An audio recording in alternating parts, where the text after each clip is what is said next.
అందరికీ నమస్కారం. ఎలా ఉన్నారండి అందరూ? నేనైతే చాలా బాగున్నాను. మీరందరూ కూడా ఆరోగ్యంగా ఆనందంగా ఉండాలని మనస్ఫూర్తిగా కోరుకుంటున్నాను. ఉగాది పండుగ రోజు అస్సలు హడావిడి లేకుండా ముందు రోజు నేను చేసుకున్న పనులు ఈ వ్లాగ్లో మీతో షేర్ చేసుకుందాం అనుకుంటున్నాను. శనివారం ఉదయాన్నే మా వాచ్మెన్ మాకు వేప పువ్వుని తీసుకొచ్చి ఇచ్చారండి. దాన్ని పక్కన పెట్టి మిగతా పనులు చేసుకుంటున్నాను. ప్రతి ఉగాదికి పూర్ణాలు కంపల్సరీగా ప్రిపేర్ చేస్తాం కదండి. ఆ రోజు ప్రిపేర్ చేసుకోవడానికి నేను ముందు రోజే తోప్పిండి పూర్ణం ప్రిపేర్ చేసేసి పెట్టేసుకుంటాను. పూర్ణం కోసం ఒక గ్లాస్ శనగపప్పుని ఒకసారి శుభ్రంగా కడిగేసుకుని వాటర్ పోసి నానబెట్టేసేసుకున్నాను. ఇంకా తోపు కోసం ఒక గ్లాసు మినపప్పు, 2 గ్లాసుల బియ్యం వేసుకున్నాను. పొట్టు మినపప్పు అయితే 1.5 గ్లాసు బియ్యం అయితే సరిపోతుందండి. మినపగుళ్ళు కాబట్టి 2 గ్లాసులు బియ్యం వేసుకుంటే పర్ఫెక్ట్గా వస్తాయి. రోజు ఈ ప్రాసెస్ అంతటికి చాలా టైం పడుతుంది కదా, అందుకనే నేను ముందే చేసుకుంటాను. అందులో పండగ రోజే మా వాళ్ళకి ముందే ఆకలేస్తుంది అనమాట. ఇంకా ఈ పిండి రుబ్బేసి పెట్టేసుకుంటే దోశలు కానీ పునుగులు కానీ ముందే వాళ్ళకి పెట్టేస్తే ప్రశాంతంగా పూజ చేసుకోవచ్చండి. ఇంకా వేపపోతంతా ఒలిచేసి ఒక బాక్స్లో పెట్టేసి ఫ్రిడ్జ్లో పెట్టేశాను. తర్వాత సోఫా కవర్లు వేసేసి నిదానంగా ఇంకా సాయంత్రం నుంచి నా పనులన్నీ మొదలు పెట్టుకున్నానండి. ఇల్లంతా మాప్ పెట్టేసేసుకుని ఈవినింగ్ మసాలా పూరి ప్రిపేర్ చేశానండి. ఇంకా టీ తాగేసి మార్కెట్కి బయలుదేరుతున్నాను. పూజకి కావలసిన పువ్వులు, కొబ్బరికాయలు, పళ్ళు అవి తీసుకురావడానికి మార్కెట్కి వెళ్దామని ప్రిపేర్ అవుతున్నాను. ఒకసారి మార్కెట్కి వెళ్తే మనం అన్ని పనులు అవచేసుకుని రావాలి కదండి. ఇంకా కడిగి ఎండబెట్టుకున్న రాగులు, జొన్నలు కూడా ఉన్నాయి. వాటిని కూడా మిల్లు పట్టిద్దామని తీసుకెళ్తున్నాను. అప్పటికే 5:30 అయిపోయిందండి. ఇంకా ఫాస్ట్గా కావాల్సినవన్నీ తీసుకొద్దామని బయలుదేరాను. ఈ టైంలో మార్కెట్ రష్గా ఉంటుంది కదండి, కొంచెం బిజీగానే ఉంది. ఇంకా వచ్చేటప్పటికి 6:30 అయిపోయింది.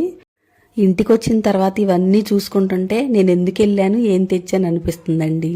ఒకసారి ఈ కాయగూరలన్నీ ఒకరు వాళ్ళ తోటలో ఏంటండి చాలా ఫ్రెష్గా ఉన్నాయి, పెట్టి అమ్ముతుంటే ఇంకా తీసుకొచ్చాను. జొన్నపిండి, రాగిపిండి మిల్లు పట్టించాను. ఇవన్నీ మనం వెళ్తేనే అన్ని పనులు చేసుకుంటాం కదండి.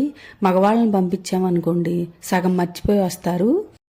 ఇంకా మామిడికాయలు, మామిడాకులు, పువ్వులు, కొబ్బరికాయలు ఇవన్నీ తీసుకొచ్చాను. అరటిపళ్ళు కూడా తీసుకొచ్చాను. ఇంకా అవన్నీ పక్కన పెట్టేసుకుని వేటికవి సపరేట్ చేసేసుకుని ఫ్రిడ్జ్లో పెట్టవలసినవన్నీ ఫ్రిడ్జ్లో పెట్టేశానండి. ఇంకా తర్వాత దేవుడి దగ్గర పూజ సామాన్లు ఉంటాయి కదా, అవి కూడా క్లీన్ చేయడానికి తీసుకెళ్ళాను. వంటగదిలోకి వెళ్తే ఇంకా పనులు ఉంటాయి కదండి. ఇంకా ఎలాగో నైట్ అయిపోతుంది. శనగపప్పు నానిపోయింది.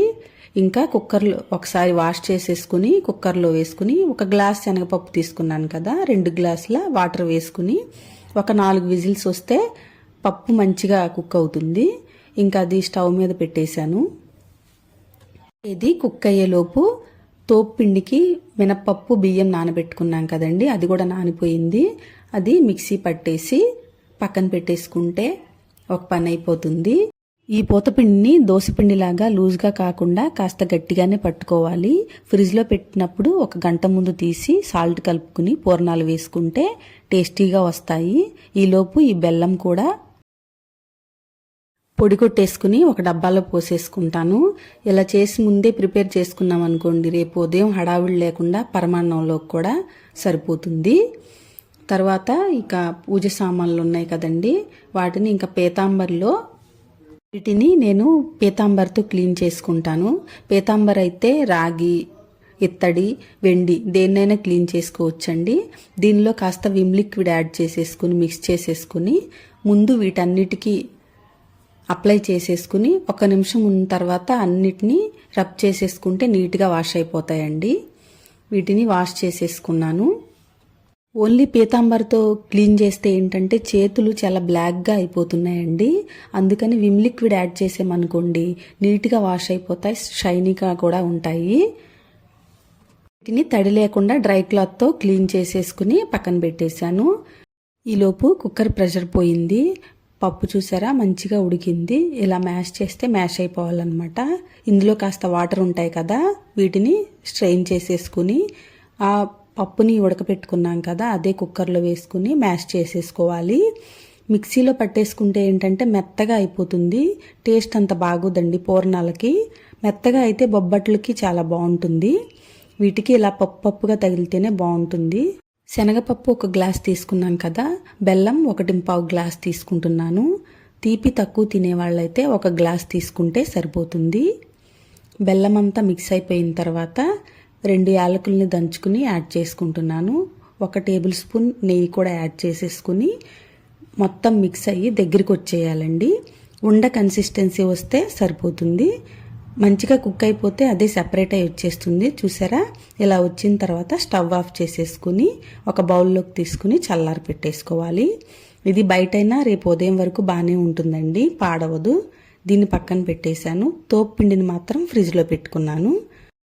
భోజనం అయిపోయిన తర్వాత మిగతా గిన్నెలు ఉంటాయి కదండి, వాటిని కూడా క్లీన్ చేసేసుకుని పెట్టేసుకుంటే కిచెన్లో పనులన్నీ అయిపోయినట్లే. కిచెన్లో ఈ గిన్నెలలాగే ఉంటే రేపు ఉదయాన్నే అంత ప్లెజెంట్గా అనిపించదండి, చాలా ఎక్కువ పనులు ఉన్నట్టు అనిపిస్తుంది.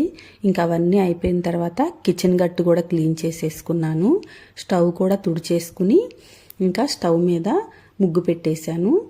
పండుగలప్పుడు మాత్రమే నేను స్టవ్ మీద ముగ్గు పెట్టుకుంటానండి, రోజు మామూలుగా తుడిచేస్తాను.